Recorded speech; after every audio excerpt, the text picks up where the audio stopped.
Hello everyone खुलुमबाय आरो नोंथांमोनखौ बयखौबो गिबियावनो अबाउट बड' सेलिब्रिटीज यूट्यूब चेनेलावहाय बरायग्रोनानै लाग्रोनाय जाबाय लोगोफोर नोंथांमोना भिडिअनि टाइटेल आरो थाम्बनेलखौ नायनानै एसेबाबो सानदों जानांगौ मुंदांखा फावखुंग्रि फुजि बसुमतारी बिथाङा हाबा जाफिनबाय नामा होनना। लोगोफोर फुजि बसुमतारी बिथांनि बे हाबा जानाय सीनआ मोनसे आपकामिं बड' मिउजिक भिडिअनि सीनफोरसो।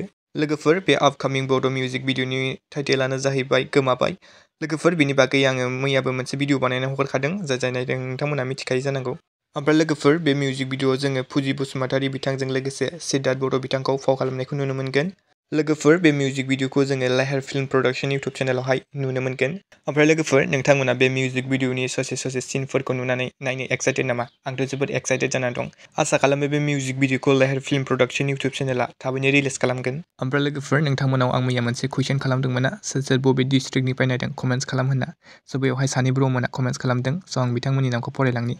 बाक्सा सुबानखाता गामिनिफ्राय केबि ब्लग थेंक इउ ब्र' नायनायनि थाखाय। आरो गुबुन सासेया जाहैबाय बिजनीनिफ्राय दैमालु बिटिवाइ थेंक इउ ब्र'मोन आंनि सोंनायनि फिनखौ होनायनि थाखाय गोजोननाय मोनबाय। स' लोगोफोर दिनैनि सर्ट आपडेट बेनोमोन। गोजोन्थों एन्ड थेंक्स फर वाचिं।